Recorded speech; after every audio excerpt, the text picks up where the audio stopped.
Assalamualaikum warahmatullahi wabarakatuh. Shalom, Om Swastiastu, Namo Buddhaya, salam kebajikan, salam sejahtera bagi kita semua. Yang saya hormati, Bapak Dr. Muhammad Ridwan Yuda Negara MPD, selaku dosen pengampu mata kuliah Statistika Deskriptif dan Visualisasi Data, serta teman-teman sekalian. Perkenalkan, saya Elizabeth Novita Eka Wayuningsi dengan nomor induk mahasiswa 2510631050146. Pada kesempatan ini, saya akan mempresentasikan pembahasan soal UTS semester genap untuk mata kuliah Statistika Deskriptif dan Visualisasi Data.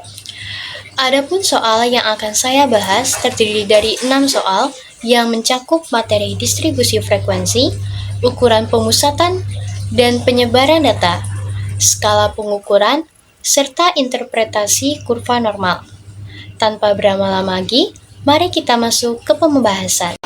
Baik, kita langsung mulai saja untuk mengerjakan soal nomor 1. Di dalam sebuah artikel yang berasal dari jurnal ilmiah, diperoleh informasi bahwa banyaknya waktu untuk membaca buku pelajaran bagi seorang siswa sekolah menengah pertama sangat mempengaruhi prestasi hasil belajarnya. Misalkan, Anda diminta untuk mendeskripsikan kondisi siswa di Kecamatan Teluk Jambe Timur, Kabupaten Karawang, dengan mengambil data 50 orang siswa secara acak dari beberapa sekolah menengah pertama yang ada di kecamatan tersebut. Berikut ini adalah raw data hasil survei terhadap siswa tersebut tentang lama waktu membaca buku pelajaran bagi siswa dalam seminggu yang dinyatakan dalam jam. Berikut untuk raw data terlampir. Nah, kita diminta untuk buatlah tabel distribusi frekuensi, frekuensi kumulatif, frekuensi relatif kumulatif, dan bentuk histogram, poligon frekuensi, serta OGIF berdasarkan data di atas. Kita langsung saja untuk ke pembahasannya. Diketahui M sama dengan 50.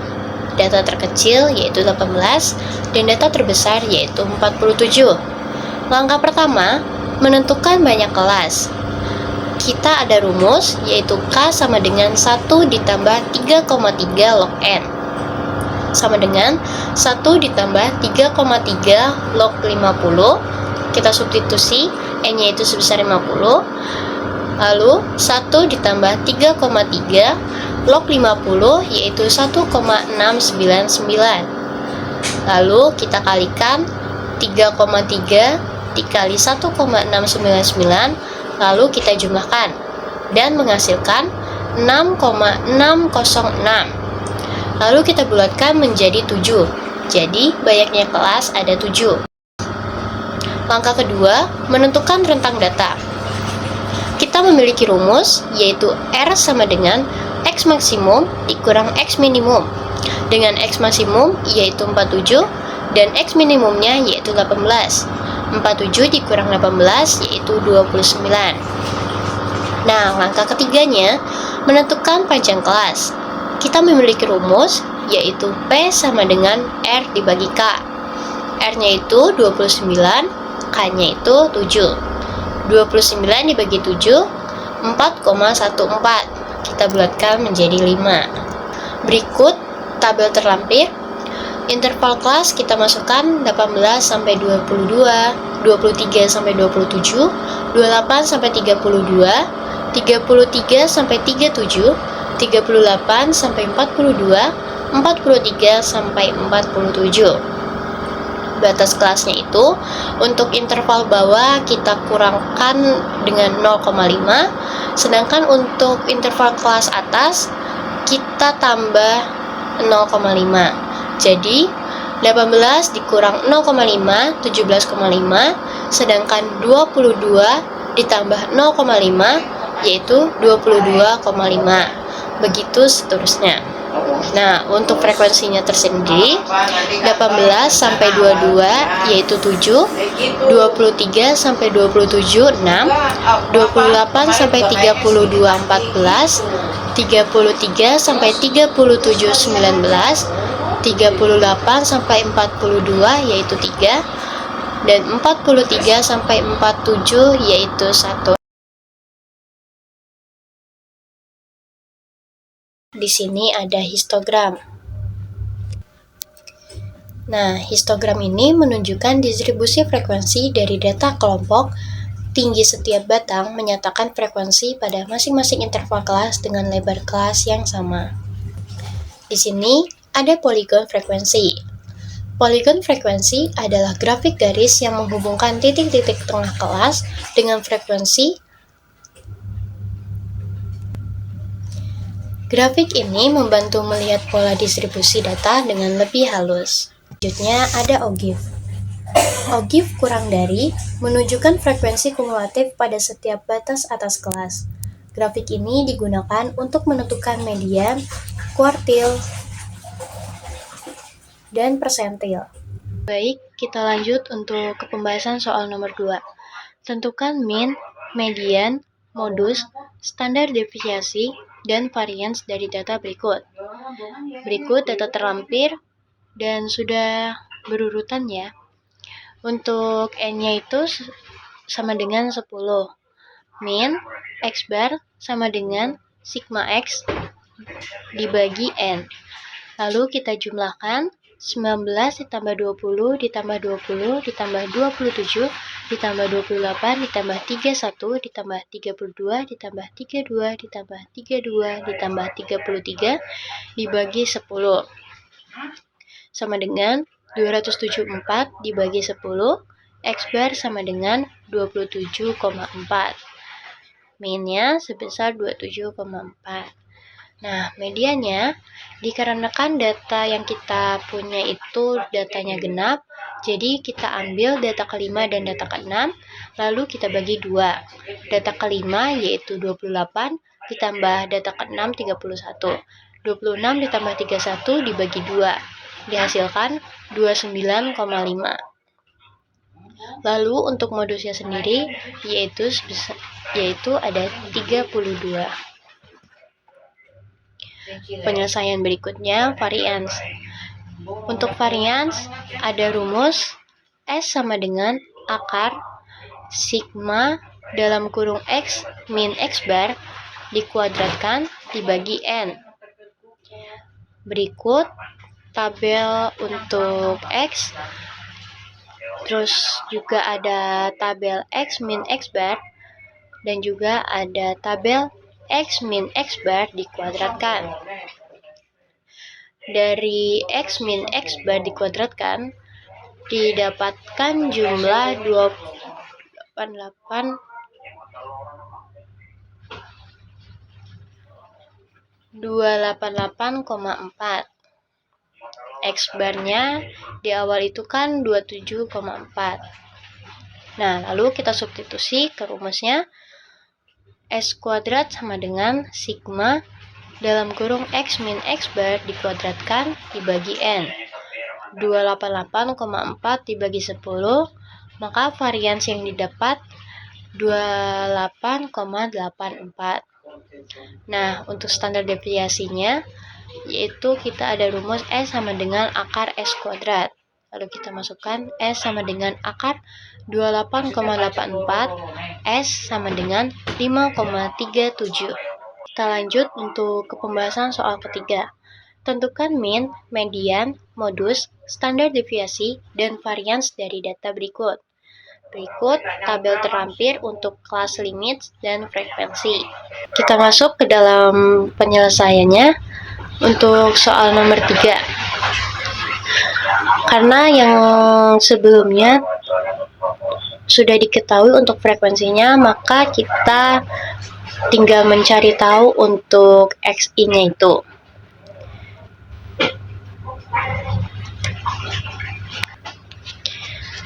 Untuk frekuensinya itu dia berjumlah 30. Nah, untuk XI-nya itu untuk kelas 8 sampai 12 ada 10, 13 sampai 17 ada 15, dan 18 sampai 22 ada 20, 23 sampai 27 ada 25 dan 28 sampai 32 ada 30. Lalu kita kalikan antara frekuensi dengan XI, yaitu 3 kali 10 30, 5 kali 15 75, 15 dikali 20 300, 5 dikali 25 125, dan 2 dikali 30 yaitu 60. Maka kita jumlahkan untuk F dikali XI yaitu sebesar 590. Lalu kita cari minnya, yaitu dengan rumus X bar sama dengan sigma Fi dikali Xi dibagi sigma Fi sama dengan 590 dibagi 30. Min sama dengan 19,67.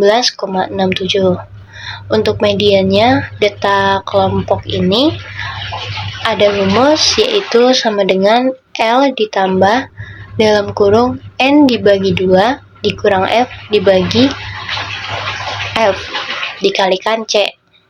L-nya itu 17,5 ditambah N dibagi 2 itu 15 dikurang 8 dibagi 15 dikalikan 5. 17,5 ditambah 15 dikurang 8 dibagi 15 itu 0,46 dikalikan 5. 17,5 ditambah 2,33 dihasilkan 19,83. N per 2 itu didapat dari 30. N yaitu sebesar 30 dibagi 2 yaitu 15. Untuk modusnya itu, karena ini merupakan data kelompok, jadi kita memiliki rumus yaitu modus sama dengan L ditambah dalam kurung D1 dibagi D1 ditambah D2 dikali C. L-nya itu 17,5 ditambah dalam kurung 10 dibagi 10 ditambah 10 dikalikan 5. 17,5 ditambah 10 dibagi 10 tambah 10 yaitu 0,5 dikalikan 5. 17,5 ditambah 2,5 yaitu 20. Berikut untuk tabel menemukan varians dan standar deviasi. Berikut ada tabel XI dikurang X bar, dan ada juga XI dikurang X bar kuadrat, dan ada untuk F dikali XI min X bar dikuadratkan. Untuk jumlah dari F dikali XI min X bar dikuadratkan yaitu 746,70. Nah, variansinya ini kita memiliki rumus S kuadrat sama dengan sigma F dikali XI min X bar dikuadratkan dibagi N dengan 746,70 dibagi 30 sama dengan 24,89. Untuk standar deviasinya S sama dengan akar S kuadrat yaitu akar dari 24,89 yaitu 4,99. Kita masuk ke soal nomor 4. Soal ini meminta kita untuk menyebutkan dan menjelaskan level skala pengukuran data menurut Stanley Smith Stephen, seorang psikolog Amerika yang pertama kali memperkenalkan klasifikasi skala pengukuran ini dalam artikel ilmiahnya yang diterbitkan pada tahun 1946 di jurnal Science. Stephen membagi skala pengukuran menjadi 4 level, dari yang paling sederhana hingga yang paling kompleks. Yang pertama ada skala nominal. Skala nominal adalah level skala yang paling sederhana dan paling rendah tingkatannya. Kata nominal sendiri berasal dari bahasa Latin nomen yang berarti nama. Skala nominal hanya digunakan untuk membedakan atau memberi nama kategori data. Tidak ada urutan, tidak ada jarak, dan tidak ada nilai matematika yang bermakna pada skala ini. Ciri-cirinya, pertama, hanya berfungsi sebagai label atau kategori, tidak bisa diurutkan, tidak bisa dibandingkan besar kecilnya, dan tidak memiliki nilai matematika. Contoh data nominal, yaitu jenis kelamin laki-laki dan perempuan, agama, Islam, Kristen, Hindu, Buddha, warna, merah, biru, hijau, serta golongan darah A, B, AB, atau O. Operasi matematika yang dapat dilakukan hanya kesamaan sama dengan dan ketidaksamaan atau tidak sama dengan. Kita tidak bisa mengatakan bahwa golongan darah A lebih besar dari golongan darah B, karena kategori tersebut hanya label belaka. Yang kedua ada skala ordinal. Skala ordinal adalah level skala yang satu tingkat lebih tinggi dari nominal. Kata ordinal berasal dari kata order yang berarti urutan. Skala ordinal memiliki sifat skala nominal, ditambah kemampuan untuk diurutkan atau di-ranking. Namun, selisih atau jarak antar kategori tidak harus sama atau tidak dapat ditentukan secara pasti. Ciri-cirinya, pertama bisa diurutkan, menunjukkan ranking atau tingkatan, selisih antar data belum tentu sama. Contohnya, ranking kelas, juara 1, 2, 3, tingkat kepuasan, sangat puas, puas, cukup, kurang, atau tidak puas. Tingkat pendidikan, yaitu seperti SD, SMP, SMA, dan sarjana. Kita tahu bahwa sangat puas lebih tinggi dari puas, namun kita tidak bisa mengatakan bahwa selisih antara sangat puas dan puas sama dengan selisih antara puas dan cukup. Operasi yang dapat dilakukan sama dengan, tidak sama dengan, lebih kecil, dan lebih besar. Yang ketiga, ada skala interval. Skala interval adalah level skala yang lebih tinggi dari ordinal. Skala ini memiliki semua sifat skala ordinal ditambah jarak atau interval yang sama dan bermakna antar setiap nilai. Namun, skala interval tidak memiliki titik nol yang mutlak. Artinya, nilai nol pada skala ini bukan berarti tidak ada atau kosong, melainkan hanya merupakan titik referensi saja. Ciri-cirinya yaitu bisa diurutkan, jarak antar nilai sama dan bermakna, tidak memiliki nol mutlak. Contoh paling klasik adalah suhu dalam Celcius atau Fahrenheit. Suhu 0 derajat Celcius bukan berarti tidak ada suhu sama sekali. Masih ada suhu di bawah 0. Selain itu, kita tidak bisa mengatakan bahwa 40 derajat Celcius adalah 2 kali lebih panas dari 20 derajat Celcius. Contoh lain, tahun kalender. Tahun 0 bukan berarti tidak ada waktu, dan skor IQ. Operasi yang dapat dilakukan yaitu penjumlahan, pengurangan, serta operasi skala di bawahnya. Yang terakhir ada skala rasio. Skala rasio adalah level skala tertinggi dalam klasifikasi Stephens. Skala ini memiliki semua sifat ketiga skala sebelumnya, ditambah titik nol yang mutlak. Artinya, 0 benar-benar berarti tidak ada atau tidak memiliki nilai sama sekali. Karena memiliki 0 mutlak, kita dapat melakukan perbandingan yang bermakna antar nilai. Ciri-cirinya bisa diurutkan, jarak antar nilai sama dan bermakna, memiliki 0 mutlak, dapat dibandingkan secara rasio atau kali atau bagi. Contoh, berat badan 0 kilo benar-benar artinya tidak ada berat. Tinggi badan, jarak, waktu, jumlah uang, dan kecepatan. Kita bisa mengatakan bahwa seseorang dengan berat 80 kg 2 kali lebih berat dari seseorang yang beratnya 40 kg. Semua operasi matematika dapat dilakukan pada skala rasio, seperti penjumlahan, pengurangan, perkalian, dan pembagian. Demikian penjelasan keempat level skala pengukuran menurut Stephens. Pemahaman tentang skala pengukuran ini sangat penting, karena menentukan jenis analisis statistik apa yang tepat untuk diterapkan pada suatu data. Kita lanjut ke soal nomor 5. Soal ini meminta kita untuk menjelaskan kondisi mean dan standar deviasi dari 3 pasang kurva normal yang ditampilkan pada gambar A, B, dan C. Masing-masing gambar menampilkan 2 kurva normal yang perlu kita analisis dan bandingkan.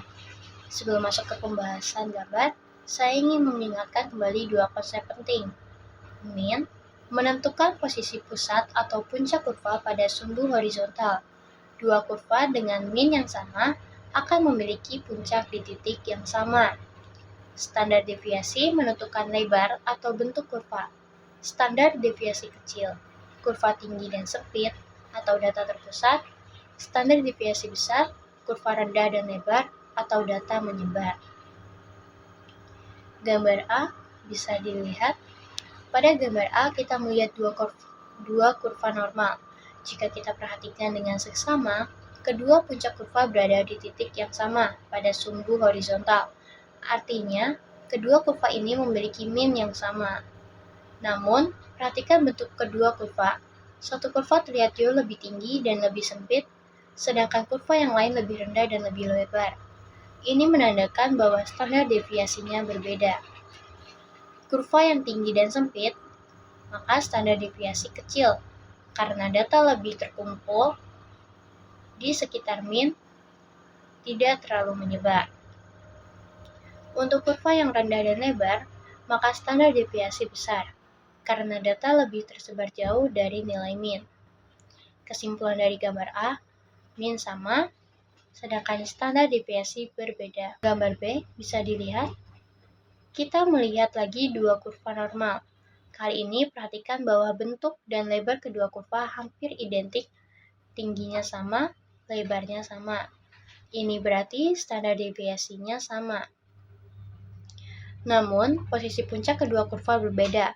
Satu kurva puncaknya berada di sisi kiri, dan kurva lainnya puncaknya berada di sisi kanan. Karena posisi puncak mencerminkan nilai min, maka min kedua kurva berbeda. Dengan kata lain, kedua distribusi ini memiliki variasi yang sama. Data sama-sama menyebar dengan tingkat yang identik, namun nilai rata-ratanya berbeda. Kesimpulan gambar dari B, min berbeda, standar deviasinya sama. Untuk gambar C bisa dilihat, kita melihat situasi yang paling umum dalam kehidupan nyata, di mana baik posisi puncak maupun lebar kedua kurva berbeda satu sama lain. Karena puncak kurva berada di tempat yang berbeda, maka minnya berbeda. Dan karena lebar atau bentuk kurva juga tidak sama, satu lebih sempit dan satu lebih lebar, maka standar deviasinya pun berbeda. Kesimpulan dari gambar C, min berbeda, standar deviasinya juga berbeda. Jika kita rangkum dalam sebuah tabel, untuk gambar A, B, C, min untuk gambar A sama, sedangkan standar deviasinya berbeda. Gambar B, untuk minnya berbeda, standar deviasinya sama. Gambar C, min berbeda, standar deviasi berbeda. Tabel ini adalah cara yang ringkas dan mudah untuk mengingat karakteristik ketiga pasang kurva tersebut. Nah, kita lanjut ke soal nomor 6. Soal ini meminta kita untuk memberikan nama pada 4 kurva distribusi yang ditampilkan, kemudian menunjukkan letak min, median, dan modus pada masing-masing kurva tersebut. Kurva normal atau simetris. Kurva pertama adalah kurva normal atau sering disebut kurva simetris atau kurva lonceng. Kurva ini memiliki bentuk yang sangat simetris. Sisi kiri dan sisi kanan kurva adalah bayangan cermin satu sama lain. Pada distribusi normal yang sempurna, ketiga ukuran pemusatan data, min, median, dan modus, berhimpit tepat di satu titik, yaitu di puncak kurva atau tepat di tengah distribusi. Min sama dengan median sama dengan modus. Kurva normal adalah distribusi yang paling ideal dan paling banyak digunakan dalam statistik inferensial. Banyak fenomena alam dan sosial yang mengikuti distribusi ini, seperti tinggi badan manusia dalam populasi yang homogen. B. Kurva bimodal. Kurva kedua adalah kurva bimodal. Kata bi berarti dua dan modal berasal dari kata modus. Jadi kurva bimodal adalah kurva yang memiliki dua puncak, yang berarti ada dua kelompok nilai yang paling sering muncul dalam data. Hal ini biasanya terjadi ketika data berasal dari dua kelompok populasi yang berbeda. Misalnya, data tinggi badan dari kelas yang terdiri dari laki-laki dan perempuan yang memiliki distribusi berbeda. Pada kurva bimodal, terdapat dua modus 1 dan modus 2. Median terletak di antara kedua modus tersebut. Modus 1, median, lalu modus 2. Yang C, kurva miring negatif. Kurva ketiga adalah kurva miring negatif atau negatively skewed, juga dikenal sebagai skewed to the left atau miring ke kiri. Kurva ini memiliki ekor yang memanjang ke arah kiri atau nilai yang lebih kecil. sementara sebagian besar data terkonsentrasi di sisi kanan. Ini terjadi ketika ada beberapa nilai yang sangat kecil atau ekstrim ke kiri dalam data. Pada distribusi miring negatif, urutan ketiga ukuran pemusatan data adalah min, median, modus. Artinya, nilai rata-rata paling kecil karena ditarik ke kiri oleh nilai-nilai ekstrim, kemudian median dan modus berada paling tinggi atau paling kanan. Contoh nyatanya, distribusi nilai ujian yang mudah. Kebanyakan siswa mendapat nilai tinggi, hanya sedikit yang mendapat nilai sangat rendah. Yang terakhir ada kurva miring positif. Kurva keempat yaitu kurva miring positif atau positively skewed, juga dikenal sebagai skewed to the right atau miring ke kanan. Ini adalah kebalikan dari kurva miring negatif. Ekornya memanjang ke arah kanan atau nilai yang lebih besar, sementara sebagian besar data terkonsentrasi di sisi kiri. Ini terjadi ketika ada beberapa nilai yang sangat besar atau ekstrem ke kanan dalam data. Pada distribusi miring positif, urutan ketiga ukuran pemusatan adalah modus, median, min. Artinya, modus paling kecil berada di puncak kiri, kemudian median dan min paling besar karena ditarik ke kanan oleh nilai-nilai ekstrim. Contoh nyatanya, distribusi pendapatan masyarakat. Sebagian besar orang berpendapatan menengah ke bawah, namun ada segelintir orang yang berpendapatan sangat tinggi sehingga menarik nilai min ke atas. Sekian pembahasan soal UTS Statistika semester genap. Mohon maaf apabila ada salah kata. Saya akhiri, terima kasih.